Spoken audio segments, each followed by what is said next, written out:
નમસ્કાર દર્શક મિત્રો, હું શીતલ મહેતા ન્યૂઝ ઓફ કચ્છમાં આપનું સ્વાગત છે। જોઈએ આજના સમાચાર। ઝાયડસ હોસ્પિટલ અમદાવાદ દ્વારા ભુજ અને અંજારમાં પેટ, આંતરડા, સ્વાદુપિંડ અને લીવરના રોગોની ઓપીડી।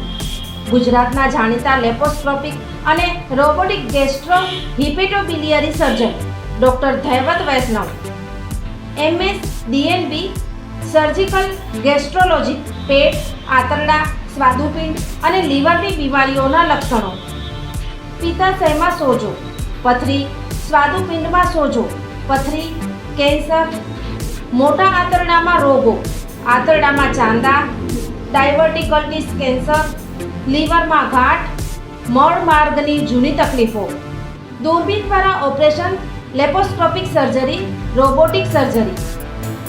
તારીખ 23/8/2025 શનિવાર, ભુજ, સવારે 10 થી 12 LNM group plans hospital and research centre, Rawalwadi relocation site, Raghuvanshi ચોકડી પાસે, ભુજ, કચ્છ। અંજાર, બપોરે 1 થી 3 પૂર્ણા નર્સિંગ હોમ, ડોક્ટર શ્યામ સુંદર હોસ્પિટલ, ગંગા નાકા નજીક, અંજાર, કચ્છ મળી શકશે। રજિસ્ટ્રેશન માટે સંપર્ક 7874401212, Zydus hospital road, SG highway, Thaltej, Ahmedabad. Ashapura charitable trust તથા અન્ય સંસ્થાઓએ કચ્છમાં શિક્ષકની ઘટ સંદર્ભે ચિંતા વ્યક્ત કરી કલેક્ટરને આવેદનપત્ર આપ્યું। જન આંદોલન ચાલુ રહેશે, શાળા બંધના એલાન અપાશે, જ્ઞાન સહાયક સ્વીકારાશે નહીં વગેરે આગામી કાર્યક્રમની જાહેરાત કરી। આશાપુરા ચેરિટેબલ ટ્રસ્ટ, મુન્દ્રા ગ્રામ પંચાયતો, SMC કમિટીઓ, સ્થાનિક સંસ્થાઓ, આગેવાન અને બેરોજગાર યુવાનોના સમર્થન સાથે કચ્છ જિલ્લામાં શિક્ષકોની ગંભીર અછત અને શિક્ષણની કથળતી સ્થિતિ અંગે ફોલોઅપ સાથે આજે કચ્છ કલેક્ટરને આવેદનપત્ર આપવામાં આવ્યું છે। આવેદનપત્રમાં જણાવવામાં આવ્યું છે કે છેલ્લા 45 દિવસથી લડત છતાં આજ દિવસ સુધી કચ્છને પૂરતા શિક્ષક મળે તે માટે કોઈ નક્કર પગલાં લેવાયા નથી, જે બાળકોના શિક્ષણને ગંભીર નુકસાન પહોંચાડી રહ્યું છે અને સરકારની શિક્ષણ પ્રાથમિકતા નથી તે દર્શાવી રહ્યું છે। અગાઉ કેટલીય રજૂઆતો છતાં સ્પેશિયલ ભરતીના નામે કચ્છના લોકોને છેતરવામાં આવ્યા છે, પરંતુ શિક્ષકોની 35 થી 40% ઘટ યથાવત છે અને તે રહેશે તેમ પત્રમાં જણાવવામાં આવ્યું છે। આ બાબત શિક્ષણ મંત્રી, પ્રભારી મંત્રી અને મુખ્યમંત્રી સુધી પહોંચી છે। આપ શ્રી કલેક્ટર અને પૂર્વ શિક્ષક હોવાથી આ મુદ્દાની ગંભીરતા સમજી શકો છો। અમને સ્થાનિક ધારાસભ્ય કે સાંસદ પર કોઈ ભરોસો નથી, પરંતુ આપના પર વિશ્વાસ છે કે 4100 શિક્ષકોની ભરતી માટે નિયમોમાં બાંધછોડ કરાવીને પણ ભરતી કરી આ અછત દૂર કરાવશો તેમ પણ આવેદનપત્રમાં જણાવવામાં આવ્યું છે। આવેદનપત્રમાં માંગ કરવામાં આવી છે કે કચ્છને જ્યાં સુધી કાયમી શિક્ષકો નહીં મળે ત્યાં સુધી આંદોલન ચાલુ રહેશે। જો બહુ સમય લાગશે તો શાળા બંધનું એલાન આપવામાં આવશે। જ્ઞાન સહાયક કચ્છ સ્વીકારશે નહીં, તે માટે આગળ પ્રક્રિયા તાત્કાલિક રોકવામાં આવશે। જો તેમ નહીં થાય તો ગામમાં જ્ઞાન સહાયકને હાજર થવા દેવામાં નહીં આવે। જ્યાં સુધી કચ્છને પૂરા શિક્ષક ન મળે ત્યાં સુધી જિલ્લા ફેરબદલી કરવા દેવામાં નહીં આવે। જો થશે તો બાળકો રસ્તા પર આવશે, તેની જવાબદારી તંત્રની રહેશે। આ આવેદનપત્ર આશાપુરા ચેરિટેબલ ટ્રસ્ટના પ્રમુખ ગજેન્દ્રસિંહ ભીમાજી જાડેજાની સહીથી આપવામાં આવ્યું છે। તેમણે વધુમાં જણાવ્યું કે હું ગજેન્દ્રસિંહ જાડેજા, પ્રમુખ આશાપુરા ચેરિટેબલ ટ્રસ્ટ।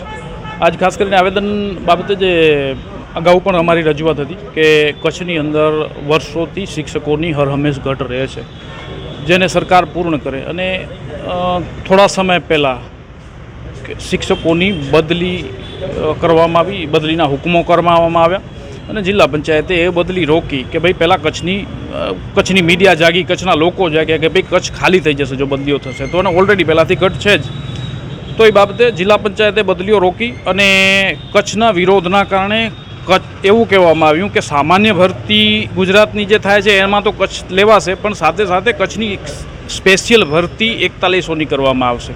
જે તે વખતે કહેવામાં આવ્યું હતું કે ભાઈ 4100ની ભરતી કરવામાં આવશે તો એ બાદ કચ્છની ઘટની સમસ્યા પૂર્ણ થઈ જશે। એ પ્રક્રિયા આગળ ન વધી ત્યારબાદ અમે આંદોલનોની શરૂઆત કરી. ગામે ગામના દરેક શાળાના વિદ્યાર્થીઓ બહારે આવ્યા, તાલુકા લેવલે રજૂઆત કરી, દરેક ઠેકાણે અમુક જાગૃત આગેવાનોએ પણ રજૂઆતો કરી, મીડિયાએ પણ સારી એવી નોંધ લીધી. છેલ્લે અમારું આખું પ્રતિનિધિ મંડળ કચ્છના તમામ શિક્ષણ પ્રત્યે જાગૃત નાગરિકો અને બાળકો કલેક્ટરશ્રી કચેરી આવી અને આવેદનપત્ર આપ્યું અને ત્યારબાદ કલેક્ટરશ્રીએ એક્શન લીધા. 2 મહિનાથી જિલ્લા લેવલે પડેલી ફાઇલો ગાંધીનગર મંગાવવામાં આવી. તે બાદ જે પ્રક્રિયા છે એ તો ઝડપી બની, પરંતુ હાલનો અમારો સવાલ એ છે કે 1 થી 5ની અંદર 2500ની ભરતીની કચ્છ સ્પેશિયલ ભરતી જે છે એના માટે જાહેરાત કરેલી છે અને 6 થી 8માં 1600ની જાહેરાત કરેલી છે. હમણાં શોર્ટ ટાઈમમાં એક MLA એવી ટ્વીટ કર્યું છે કે મહદઅંશે પૂર્ણ થશે, મતલબ પૂરી પૂર્ણ નહીં થાય. તો આ સમસ્યાઓ આવીને આવી રીતે કાયમી ચાલતી રહેશે. બીજી વાત એ છે કે જ્ઞાન સહાયકોની સરકાર નિમણૂક કરી રહી છે. જ્ઞાન સહાયકો કચ્છ નહીં ચલાવી લે, જ્યાં સુધી પૂર્ણ ભરતી નહીં થાય ત્યાં સુધી જ્ઞાન સહાયકોનો પણ વિરોધ કરશું. સાથે સાથે કચ્છના બાળકો જેમ થોડા દિવસ અગાઉ રોડ ઉપર નીકળ્યા, સ્કૂલોની બહાર નીકળ્યા, એમ ફરીથી આ પ્રક્રિયા શરૂ થશે, આ આંદોલન શરૂ થશે. જીવન અને જ્યોતિષ દર બીજા અને ચોથા શનિવારે આ વિષય ઉપર જ્યોતિષાચાર્ય ડોક્ટર પ્રીતિ રાજગોરની મુલાકાત પલ્લવી શેઠ દ્વારા પ્રસ્તુત. જોઈ શકાશે ન્યૂઝ ઓફ કચ્છની ખાસ પ્રસ્તુતિ. જોતા રહો. अरे सुनीता, कैसी है मुनिया? नमस्ते आशा दीदी, बस ठीक है। साफ सफाई का ध्यान रख रही हो? जी दीदी, जैसा आपने बोला था हर रविवार साफ सफाई की जिम्मेदारी लेते हैं। जहाँ कहीं भी पानी इकट्ठा देखते हैं तुरंत साफ करते हैं, जैसे पानी का ड्रम, कूलर, फ्रिज की ट्रे, सबकी साफ सफाई करते हैं। और आसपास कहीं भी टायर, नारियल, खाली बर्तन या किसी भी चीज में पानी जमा होने नहीं देते दीदी। बहुत बढ़िया। हो फ्रिज का ट्रे हो, गमला या हो कूलर की टंकी मेरे यार, याद से कर डालो सब साफ हर रविवार। टायर नारियल का खोल या बर्तन हो बेकार, ध्यान रखना पानी, हाँ पानी कभी इनमें न जमा हो। मच्छरदानी दोस्त लगाकर हर रात सोना, कपड़े भी हमेशा बदन पर पूरा ढक के पहनना।